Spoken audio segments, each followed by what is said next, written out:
Hello everyone, today's topic is antiseptics and disinfectants. Now in this chapter we will be discussing a little bit history about this chemotherapy. Okay, Paul Ehrlich was the father of chemotherapy and he used to term the chemotherapy to describe cure of infectious diseases without injury to host. Now in this case host is humans. Okay, our human body, our human cells, they are termed as host. So chemotherapy is defined as a study and use of chemicals which selectively are more toxic to infective organisms such as bacteria, fungi, okay, all the insects, than to the host. So before chemotherapy, this terminology came to existence. Chemotherapeutic agents, they are used to, these used to be cinchona. Okay, now this is an extract from a plant extract for malaria, treatment of malaria. Then ipecacuanha for amoebic dysentery and mercury for treatment of symptoms of syphilis. Okay, so this was before the invention or the terminology used by Paul Ehrlich. Okay, now after that so many drugs they came. Okay, it is observed that certain dyes, now this was the observation by Paul Ehrlich. He observed that certain dyes combines with bacteria and destroy them. This lead to development of dyes as antiseptics prior to development of sulfonamides, which is the current topic which we will be discussing in the next video. Sulfonamides and antibiotics, organic dyes were extensively used as antibacterial agents. Okay.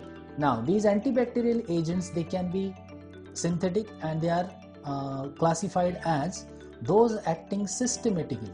That means we have to consume them orally or intravenously or intramuscularly. Okay, and those which can be used topically or locally. That means creams, ointments, solutions, okay, lotions which we apply to kill the infectious bacteria or any infection. Okay.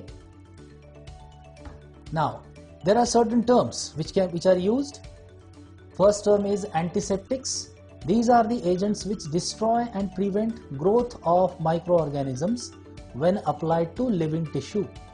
They prevent sepsis. Now as far as this terminology is concerned, we have to remember all these terms word by word. Okay, there will not be any change.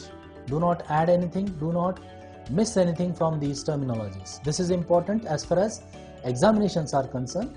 You have to be very accurate. So this is what is antiseptic. Okay, these are applied on living tissue in the form of mouthwash, gargle, soap, preparation for minor wounds and burns. That means whatever we use as a first aid, that is all coming under antiseptics. Okay, that is aftershave lotion, iodine solution, all these are antiseptics. Okay, disinfectants. Now these are the agents that kill vegetative bacteria but not necessarily spores when used on an inanimate object. Okay, so we have to, this disinfectants are the agents which are used to clean the utensils, whatever material, inanimate objects we are using, to disinfect them, to kill the bacteria on those, we are using disinfectants. Okay, preservatives. Now these are the compounds which are added in many food articles, food items which we are getting in as FMCG products, as well as these are the compounds which are added in pharmaceutical preparations also. They are called as preservatives. Now what are preservatives? Preservatives are the agents that prevent the biological destruction of material or pharmaceutical preparation.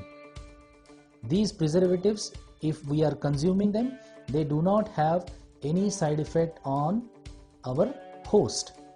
Okay, these are only there to prevent the material, whatever formulation we are preparing, to preserve that formulation, these preservatives they act. Okay, so first classification of antiseptics and disinfectants, which I will be focusing on those compounds. Those are there for your syllabus majorly, but this is a general classification: phenols and related compounds. Okay. Second class is alcohol and related compounds: ethanol, isopropyl alcohol. Third class is aldehydes, formaldehyde. It is in your syllabus. Fourth class, carboxylic acid and derivatives, benzoic acid. Fifth, halophores, example chloramine T and povidone iodine. Povidone iodine, you have studied this compound in first year D pharmacy. Okay. Sixth, heavy metals, silver sulfadiazine and thiomersal. Quaternary ammonium compounds, cetrimide, benzalkonium chloride. Eighth class, dyes, proflavin and brilliant green. And miscellaneous class, nitrofurantoin and nitrofurazone. Okay, so this is the classification which you have to remember as far as antiseptics and disinfectants are concerned. This can be asked for 2 marks or at least for 4 marks. Okay. Now first class, phenols and related compounds. In that, first drug is liquefied phenol. Okay. Now in our laboratory you will find phenol as a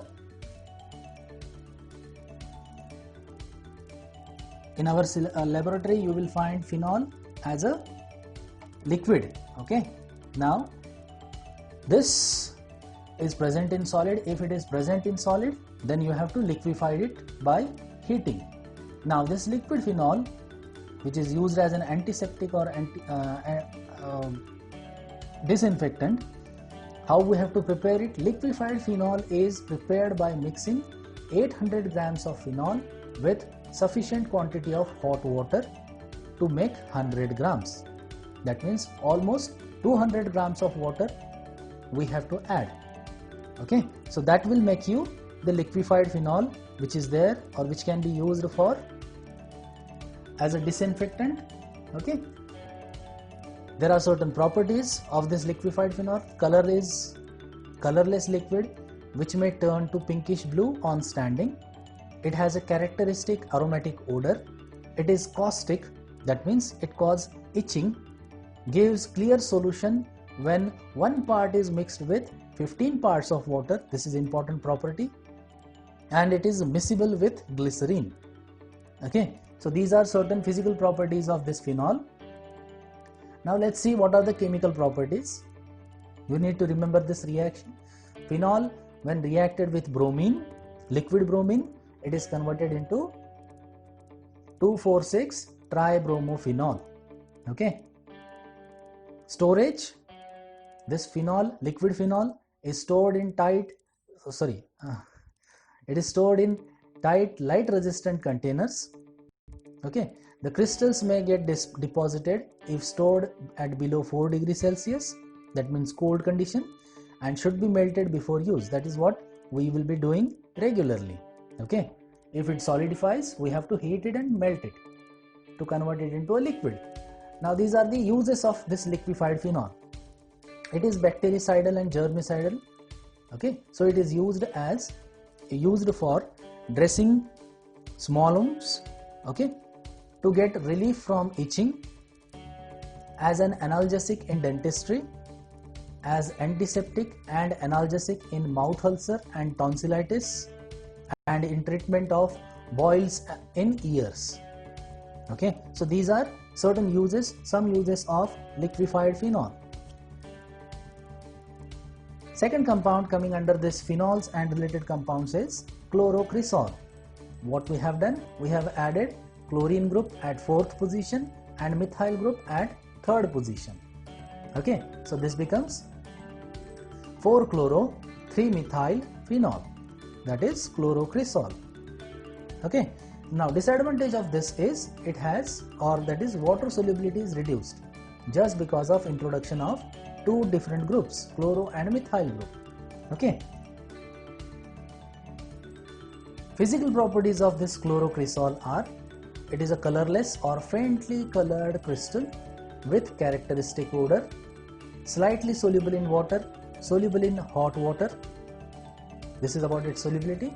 It is readily soluble in alcohol and ether, that is, it is soluble in organic solvents, and it is steam volatile. Okay, it vaporizes with steam. Uses: it is powerful bactericidal and fungicidal. It also kills fungus. It is used as a preservative in creams and pharmaceutical preparation for external use only, no internal use. Okay, this is your second product, second compound coming under phenols and related compounds. Third is chloroxylenol. Okay, now this is its structure. We have added one more extra methyl group to chlorocresol. Okay, the IUPAC name of this structure is 4-chloro-3,5-dimethyl-phenol. Okay, or you can call this as 4-chloroxylenol. Okay, now it differs from chlorocresol in having an additional methyl group at C5 position. Properties: white crystalline powder with characteristic odor. It is practically insoluble in water, but soluble in alkali, oil and alcohol. It is volatile in steam. Okay, these are certain properties. Stability and storage: it is affected by light and hence stored in well closed light resistant containers. Okay, uses: relatively non-irritant, antiseptic for cuts, wounds and abrasions, that means only for external use, also used as disinfectant. So these are three compounds for your syllabus which are coming under the phenols and related compounds. Okay, now there is one pharmaceutical preparation available. This is the brand name, chloroxylenol solution. Brand name is Fairgenol. You can remember it. Okay, next is second class formaldehyde solution. Okay, this is also called as synonymous formalin or formol. It is an aqueous solution containing, now remember this quantity, 36% weight by weight of formaldehyde. Okay, remaining quantity is water. Methyl alcohol is added to it to delay its polymerization to solid formaldehyde. That means this formaldehyde solution can become becomes solidified on standing. Okay, so to avoid that we are adding methanol. Properties: it is colorless liquid with characteristic odor and a burn test. It is miscible with water. Chemical properties: just now we have seen polymerization. This is how it polymerizes. Okay, 3 molecules of formaldehyde, they forms a ring, that is polymer form. Similarly, this is for polyformaldehyde. Okay, now this second reaction when formaldehyde solution is evaporated. I am talking about this one. When formaldehyde solution is evaporated, a white mass of polyformaldehyde is obtained. This is the white mass of polyformaldehyde. Okay, so these are some chemical properties. Now this is important one. When formaldehyde is reacted with ammonia, it gives hexamine. This is hexamine solution or hexamine structure. Now this hexamine has a important use. Hexamine undergoes decomposition to give formaldehyde. So this means this reaction is reversible. So it is used in or as urinary antiseptic when given in combination with acidifying agent like ammonium chloride. Okay, so this is, we can consume it for urinary infections as an antiseptic. Okay, this is third reaction or third chemical property of formaldehyde. It reacts with concentrated alkali and converted into methyl alcohol and formate, corresponding formate. If we are reacting formaldehyde with sodium hydroxide, then you will get sodium formate with methanol. This is Cannizaro's reaction. Last one, formaldehyde readily oxidizes, okay, to form formic acid. Okay, so it acts as a reducing agent. It reduces Fehling solution and Tollens reagent also. Okay, this is another one important chemical property of formaldehyde. Stability, it is readily oxidizes in air, just now we have seen. It undergoes polymerization on storage, and the process is accelerated in cold place. Hence it is stored in warm place in tightly closed containers. Similarly, contact with rubber and plastic is also avoided. So we have to store this in glass containers majorly. Now let's see what are the uses. It is powerful antibacterial. It is used in treatment of chronic skin disease as an antiseptic. Similarly, it is used to disinfect rooms, instruments, clothing, hands of site of operation. Okay, so during surgical procedures also this has a significant use. It precipitates proteins. This is also important. So used as a skin hardener and prevent excessive perspiration.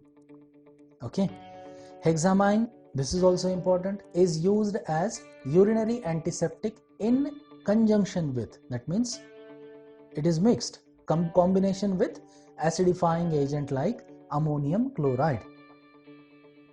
Okay, so this is your second compound. Now the third one, acridine dyes, third class of drug. Okay, now this Paul Ehrlich, from where we started this discussion, Paul Ehrlich, he come up with the dyes which combines with bacteria and causes or shows bactericidal activity. Okay, so proflavin was the first drug or first compound which was introduced. This is its structure. It is always present in combination with a salt as sulfuric acid, and two water molecules are there as a water for crystallization. So chemical name of this proflavin becomes acridine 3,6-diamine sulfate dehydrate. Okay,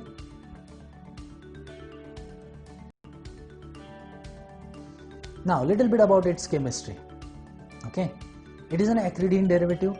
Okay, acridine cation is largely responsible for antibacterial activity.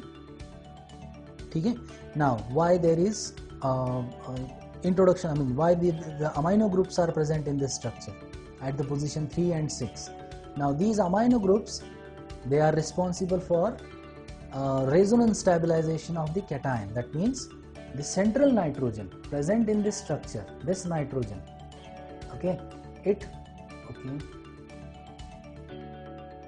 this nitrogen causes or it protonates to give a positively charged anion. To stabilize this positively charged anion, these amino groups are responsible. They stabilize it by resonance stabilization. Okay, now this leads to higher concentration of cation at physiological pH, thus providing increased bacteriostatic activity. They do not allow increase in bacterial load. Okay, they are bacteriostatic, not cidal. Okay, they inhibit the growth. Physical properties, it is orange to red crystalline hygroscopic powder. It absorbs moisture from air. It is odorless, soluble in water, very soluble in hot water, and insoluble in chloroform and ether. Now this is its chemical property. When it is reacted with potassium ferricyanide, it is in slightly acidic medium. It is precipitated as ferricyanide salt. This is ferricyanide salt. What is happening in this reaction? This potassium is replaced by hydrogen or the proton coming from acidic medium. Okay, so this is ferricyanide salt. And this ferricyanide salt reacts with proflavin to give a complex. Okay. Now this reaction is used for its assay. Remember this. Why we have to remember this reaction? This is just to this reaction is used for assay of proflavin. Now this is ferricyanide salt. Okay. First it reacts with potassium ferricyanide. Okay. And this in slightly acidic medium. This gives this complex. This complex reacts with proflavin to give ferricyanide salt. Okay. Now stability and storage. It is hygroscopic and affected by light. Hence it is stored in tightly closed light resistant containers. Uses. It is slow acting antiseptic. It is effective against many gram positive and gram negative bacteria. Used in treatment of infected wounds, for dressing, for treatment of local infection of external ear, mouth, throat and skin. Okay, whatever points we are discussing, do not skip any one of these. These are important points. Next compound is quaternary ammonium compounds. Okay, this is its general structure, general formula. Now remember, valency of nitrogen is 3. We are adding an extra valency, that's why positive charge will be on nitrogen. And to stabilize this charge, we have an halogen. Okay, that is X minus. Now these are strong electrolytes. These are salts. Okay, these are strong electrolytes. Some of them they are used as antimicrobial agents. Both these compounds give large cations. These compounds gives large cations means this nitrogen is carrying 4 alkyl groups, aryl groups, so it will be a larger structure. Okay, we are talking about this NR4 plus. It gives a cation, positively charged, which they exhibit surfactant properties. Their detergent property is helpful for cleaning dirty wounds. Okay, cation causes, this positively charged ion causes protein denaturation and ruptures bacterial cell membrane. Hence they are bactericidal. Okay.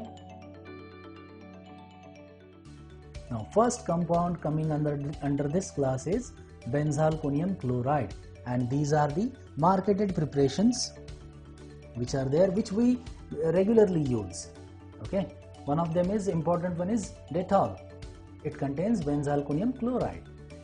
Let's see what is benzalkonium chloride. It is a mixture of alkyl, benzyl, dimethyl, ammonium chloride. Okay, what is it? Alkyl, benzyl, dimethyl, ammonium chloride. That means to this nitrogen there are 2 methyl groups, 1 benzyl group and another one alkyl group. We are just calling it an alkyl group because this alkyl group, it varies.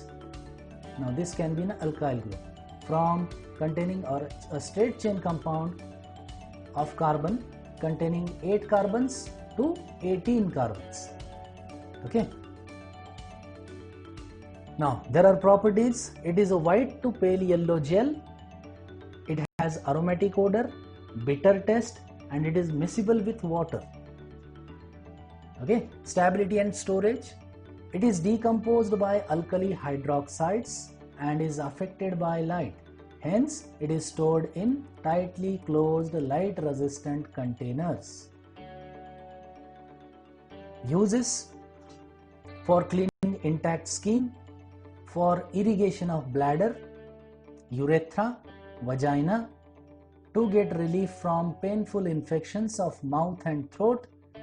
It is also used as preservative in eye drop, benzalkonium chloride. Okay. Now this is again an important drug, cetrimide. Now we know this. We know certain formulations, marketed formulations. Let's see which are those. The most important one, okay, which everybody knows is Savalon and Bernol. Okay, these two compounds, they contain cetrimide with combination with other agents. Okay. Now what is cetrimide? This is cetrimide. Okay. Now this is cetyl conformer. It is not like benzalkonium chloride, where the alkyl, one of the alkyl group is varying from 8 carbon to 18 carbon. This is not the thing with cetrimide. It is a cetyl trimethyl ammonium bromide. This group is cetyl group. Okay. Cetyl trimethyl 1, 2 and 3. Okay, bromide. In small proportion, it also contains dodecyl and hexadecyl trimethyl ammonium bromide. That means we are talking about this. Instead of cetyl group, we have dodecyl and hexadecyl group. Okay. This is a 14 carbon atom chain which is called as cetyl. Instead of that, we can have an hexadecyl. That means this carbon chain can be a longer one. But these two compounds, they contain in small proportion. Major one is cetyl trimethyl ammonium bromide. Now, what are the properties? It is white, creamy white, free flowing powder with faint and characteristic odor. Okay, it is freely soluble in water, soluble in alcohol and soluble in ether. These are physical properties. Storage, it is stored in well closed containers. No specific storage condition. Okay. Now uses, it is antiseptic and detergent. Hence it is used in treatment of burns, wounds, to remove scabs. It is also used to disinfect utensils, vessels, as a preservative as well as an emulsifying agent. Okay. Yes, these are the products: cetrimide cream, cetrimide emulsifying ointment, cetrimide emulsifying wax, cetrimide solution. Okay. Hexachlorophene. This is our next compound. Now these are the some of the compounds which contains the hexachlorophene. Okay. It can be available as body wash, wipes and hand sanitizer. Okay, or cleaner. Now this is the structure of hexachlorophene. IUPAC nomenclature or IUPAC name: 2,2-methylene bis in bracket 3,4,6 trichlorophenol. Okay, same structure. It is present in two similar structures. They are attached. Okay, by methylene bridge. So this bis is for 2. Okay, 2,2-methylene bis 3,4,6 trichlorophenol. Okay, this 2,2- is for the position where this methylene group is attached to these rings. Okay. Properties, physical properties first: white, pale yellow, buff color powder, crystalline powder. It is odorless or slight phenolic odor, practically insoluble in water and soluble in dilute solution of alkali. Chemical properties: when it is treated with sodium hydroxide at pH, it is converted into monosodio derivative. Okay, sorry, it is monosodio derivative. Okay, this is the reaction and this is the monosodio derivative. Okay. Storage: it is affected by light and hence stored in tightly closed containers. Uses: it has antibacterial properties, so used to reduce bacterial flora on skin, to reduce bacterial infection on umbilical stamp, that is dusting powder, and to disinfect hands of surgeon. The three preparations which we have shown in the beginning, this is this: to reduce, that is body wash, then powder and disinfectant, that is you can say used for surgeon. Okay, this is last drug coming from this chapter or coming from this class as far as your syllabus is concerned. nitrofurantoin. Okay, it is available in sustained release tablet, okay, or microcrystals. This is nitrofurantoin. Okay, it contains a furan and imidazolidine 2,4-dione heterocyclic ring. Okay, this is furan ring, this is imidazolidine ring, and with two double bonded oxygens. Okay, nitro and azamethine group present are essential for antibacterial activity. This nitro group as well as this azamethine, okay, these are responsible for antibacterial activity. Properties: yellow crystal or crystalline powder. It is odorless and has bitter taste, slightly soluble in water. Storage: it is affected by light, hence stored in tightly closed light resistant containers at 25 degrees Celsius. Uses: it is broad spectrum antibacterial. It is used in treatment of urinary tract infection. Okay, so this ends your chapter of antiseptics and disinfectants.